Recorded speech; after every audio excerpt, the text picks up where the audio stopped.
até 100%. Inscreva-se em posse.unifax.br. Com você, Calil. Obrigado, Pablo, pelas informações. Eu quero agora a sua atenção, ouvinte de sociedade, você homem, você mulher, independente da idade, porque a cada 5 minutos, um brasileiro ou uma brasileira morre em decorrência de acidente vascular cerebral, o AVC, também conhecido popularmente como derrame, o que resulta em mais de 100 mil mortes por ano. É isso mesmo que você ouviu, 100 mil mortes por ano. São dados oficiais do Ministério da Saúde. E isso torna a doença a segunda principal causa de mortes no nosso país. Por isso que hoje nós estamos recebendo o médico neurologista do Hospital Cardiopulmonar Rede D'Or, Dr. Murilo Souza, para a gente poder entender sobre as causas do AVC, as formas de tratamento e as maneiras de prevenção. Doutor Murilo, muito bom dia, seja bem-vindo ao Balanço Geral, tudo bem? Bom dia, Calil. É um prazer estar aqui novamente, falar de um assunto importante, né, de saúde pública e que atinge uma fatia significativa das pessoas na sua idade produtiva.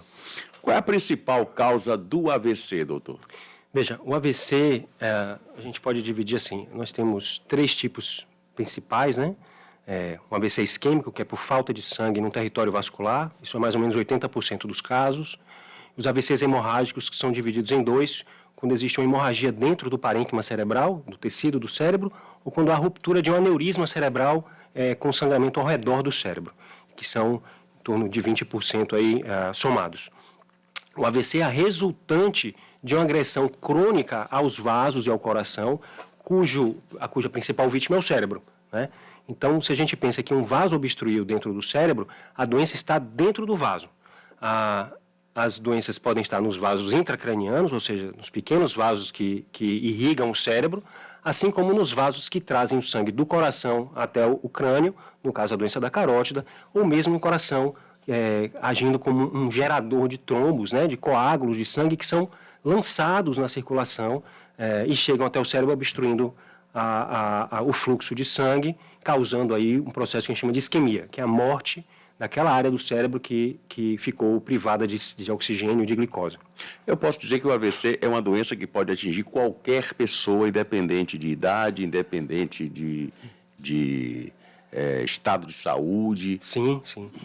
Assim, cada vez mais a população abaixo de 60 anos tem sido acometida por doença vascular cerebral. A causa disso é a exposição crescente aos fatores de risco. E quais são esses fatores de risco? A hipertensão, hábitos de vida não saudáveis, né? Sedentarismo, obesidade, diabetes, dislipidemia, o aumento do colesterol, o hábito de fumar, tem trazido cada vez mais o AVC para próximo da população mais jovem. E as pessoas jovens, abaixo de 50 anos de idade, que a gente considera jovens para ter AVC, podem ter AVC também decorrente de causas incomuns. Então, essas causas incomuns podem, nesse público, ser a causa principal de um AVC, independente de haver ou não fatores de risco para a doença vascular. O mais importante é um reconhecimento precoce, voltado para os seus sintomas. E era exatamente essa pergunta que eu quero fazer para o senhor. Como detectar que o cidadão, o indivíduo, está tendo um AVC, um derrame? Então, existem manifestações clínicas que são clássicas de um AVC e que a população deve estar atenta nesse reconhecimento e procurar prontamente uma unidade de referência, né, de emergência. Então, se a pessoa tem um desvio na boca, né, uma assimetria na boca, que é o sorriso assimétrico, né, a boca torta, dificuldade para falar, de articular a palavra, ou de sair uma palavra, ou de compreender o que está sendo dito. Fraqueza em um dos lados do corpo, que pode acometer o braço ou a perna. Desequilíbrio junto com a vertigem, né, com incapacidade para a pessoa se manter de pé ou mesmo andar, e perda visual súbita. Esses são os principais. Então, perda visual súbita, dificuldade para falar, a boca torta, né, porque é por causa de uma fraqueza ou perda de sensibilidade de algum lado do corpo, e desequilíbrio com incapacidade de andar ou de ficar de pé. Essa tontura que o senhor falou, essa vertigem que o senhor falou, ela é diferente daquela tontura que é rápida, que a pessoa por exemplo, tem pessoas que acordam de madrugada, isso até já aconteceu Sim. comigo, acorda de madrugada, vai no banheiro, quando olha... Tá tudo rodando. Tá girando tudo. Tontura... Essa, não é essa ou... Não é essa é diferente. Existem vertigens, né, tontura, que é essa ilusão de movimento que nós chamamos, que são transitórias relacionadas à mudança de posição. Essa é muito comum, é a mais frequente que a gente encontra no nosso dia a dia. A grande questão é que elas são reversíveis e o paciente não tem uma incapacidade para caminhar. Então, a associação de uma vertigem com incapacidade para deambular deve aumentar o nível de alerta e a gente tem que ser sensível na busca de um AVC. Ora, eu posso até investigar mais um paciente que tinha uma vertigem e chegar à conclusão, isso é um quadro do labirinto, é um quadro benigno. Mas eu não posso deixar de investigar um paciente que pode ter um AVC potencialmente grave na área do cérebro que é responsável pelo equilíbrio. Porque um AVC desse perdido pode implicar numa alta taxa de mortalidade, porque é uma região muito nobre do cérebro. Qual é o AVC potencialmente grave? Todos os AVCs que acometem grandes vasos, ou seja, quanto maior a gravidade dos sintomas, existe uma relação direta entre o tamanho da área do cérebro afetada e a intensidade dos sintomas. Então, quanto mais fraca tiver a face, somado com fraqueza no braço, com dificuldade para falar, com perda visual, a gente imagina, a gente topografa isso, a gente tem um mapa do cérebro e a gente imagina quais são as áreas afetadas e quanto maior a área afetada, maior é o risco desse AVC, porque provavelmente ele está associado a uma obstrução de um grande vaso. Esses são mais difíceis de tratar, perfazem mais ou menos aí 10% dos casos e estão associados a uma alta taxa de mortalidade. Os AVCs que acometem esse território posterior do cérebro, que se iniciam com vertigem, mas não só vertigem, né? Uma incapacidade para caminhar, para ficar de pé, eventualmente alterações da fala e vai somando déficits, eles podem também alcançar taxas de mortalidade gravíssimas, altíssimas, de até 80% se não tratados. Doutor, a forma de prevenção, quais seriam? A primeira prevenção que a gente pensa é a prevenção primária, é a que vai ter impacto na saúde pública, é evitar o primeiro AVC. Então, para isso, as pessoas devem estar atentas, na idade adulta, a fazer check-ups periódicos, tratar agressivamente e de forma correta a hipertensão arterial, que é o nosso principal fator de risco. 80% dos AVCs poderiam ser prevenidos se houvesse um sistema de saúde suficiente para prevenir e tratar essas condições clínicas. Então, hipertensão, diabetes, colesterol, a pessoa cessar o hábito de fumar, fazer atividade física regular, tratar a obesidade, você conseguiria evitar perto de 80% dos AVCs, o que seria maravilhoso para o sistema de saúde pública. O AVC é a principal causa de incapacidade no Brasil. Então, aquelas pessoas que não faleceram decorrentes do primeiro evento, 30% não voltam à capacidade plena de trabalho novamente. E é um peso, é um custo grande para toda a sociedade e para as famílias que são acometidas. Aqui na Bahia, a gente pode afirmar que o nosso sistema de saúde pública é capacitado para atender pacientes com AVC, doutor? Posso dizer que o sistema de saúde pública da Bahia tem referência para o atendimento, mas o sistema ainda é insuficiente para abarcar o volume de pacientes que são acometidos pela doença. Na Bahia o número é alto? É alto. É alto porque é uma população a característica genética de ser muito hipertensa, né? A gente tem muita hipertensão, a gente tem muita doença vascular dos pequenos vasos dentro do crânio, pela nossa herança africana, e a obesidade virou uma epidemia na Bahia. Então, assim, o que falta e o que é necessário para se atender adequadamente é que exista uma rede de tratamento. Não adianta a gente ter um hospital público de grande porte que seja referência, que trate muito bem os pacientes que conseguem chegar lá. Mas, assim, não deve ser uma epopeia, uma maratona para se chegar para se ter o acesso ao melhor tratamento. A rede tem que trabalhar no sistema de referência e contra-referência, de forma que o paciente que seja reconhecido como um AVC, principalmente nas primeiras horas dos sintomas, ele seja prioritariamente tratado na rede referenciada e tenha acesso aos melhores tratamentos. Somente menos de 1% dos pacientes com AVC no Brasil têm acesso aos melhores tratamentos que estão presentes aí pelo menos nos últimos 28 anos. E cada vez mais nós conseguimos tratar mais pacientes e melhor, e pacientes mais graves, e pacientes mais complexos. Isso é uma crescente nos últimos anos, que é empolgante para nós neurologistas, mas é decepcionante do ponto de vista de saúde pública, que a gente vê que a maioria da população não tem acesso. Uma vez eu conversei com um médico oncologista, e ele me dizia o seguinte: olha, é preocupante hoje um tipo de câncer que vem crescendo, que é o câncer de intestino, e que vem atingindo uma faixa etária que não era para estar atingindo, que é a faixa etária dos 25 aos 40 anos. E eu perguntei, por que que isso acontece?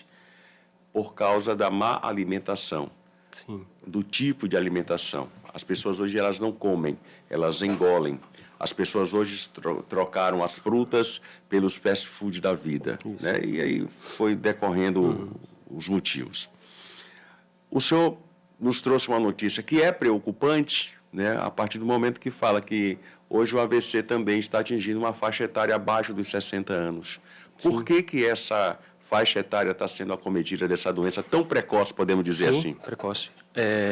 Veja, a exposição em idades mais jovens a esses fatores de risco, como eu falei, a hipertensão arterial é frequente a partir dos 18 anos. Ela não é uma doença Então, só um jovem de 18 anos pode ser acometido? pode ser hipertenso. Já pode ser hipertenso. E pode ter um AVC? Pode. Geralmente, a população abaixo de 50 anos, as causas não são as mesmas que atingem a população acima dos 60, vamos dizer assim.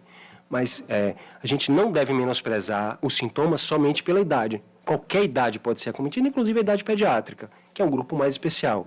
Mas o AVC deixou de ser uma doença de pacientes idosos, né? É doença de pessoas na sua idade produtiva. E aí, os hábitos de vida, a alimentação, o uso de ultraprocessados, estresse, sedentarismo, o hábito de fumar, obesidade, todos esses fatores de risco que estão presentes nas doenças cardíacas, são presentes e são os principais fatores de risco para AVC. Nós estamos sujeitos a isso no dia a dia e aí cada vez mais o nosso risco vai aumentando. A gente sabe sempre, né, doutor, que a gente fala sempre, né? Existem exercícios, né, nas academias, né, da vida aí, na rua, para você andar, para você correr, né? Você pode ter uma barriga de tanquinho, você pode ter um braço malhado, você pode ter, né? E tem uma qualidade de vida melhor com os exercícios físicos. Por que eu estou te fazendo essa pergunta? Existe hoje, já que a medicina está tão avançada, né? Algum tipo de exercício, né? Não sei de que forma, para o cérebro?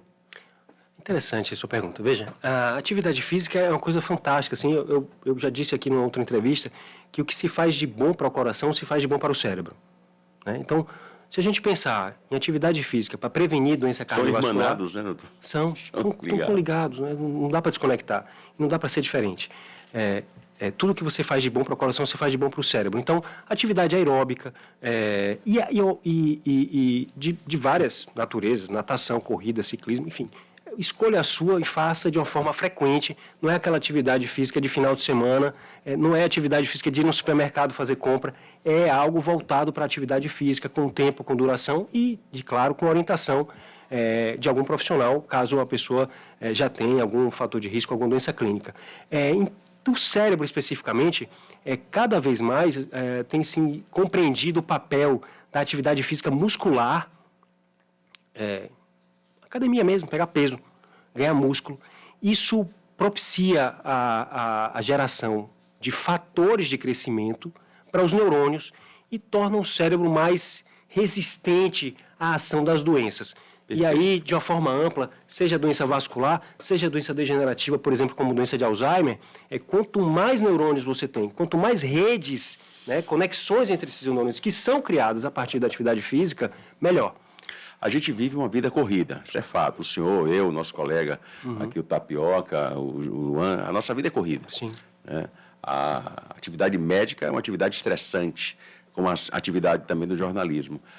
A pergunta que eu te faço o estresse do dia a dia pode ser um gatilho também para futuros problemas cerebrais? Pode. Nós sabemos que esse estresse está associado aí a taxas maiores de hipertensão arterial, de controle glicêmico, de obesidade, porque geralmente o indivíduo estressado, ele faz pouca atividade física, né? Então a atividade física tem esse poder também de nos deixar mais resilientes frente aos desafios da vida e ser menos impactados por essas demandas do trabalho, familiares, enfim. Todo mundo tem uma vida difícil, assim, cada um tem sua história.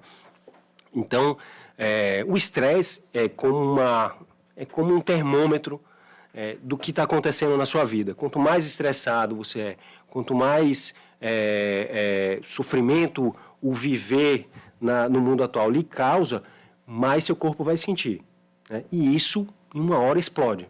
Seja com infarto do miocárdio, seja com arritmia cardíaca grave, seja com um acidente vascular cerebral, seja isquêmico, que é o mais frequente, seja um hemorrágico por ruptura de um vaso, um sangramento. Doutor Murilo Souza, quero agradecer. Muitíssimo obrigado pela entrevista. Obrigado, Muito legal, muito prazer. esclarecedora. Um abraço, doutor. Um abraço. Agora 9 em ponto em Salvador.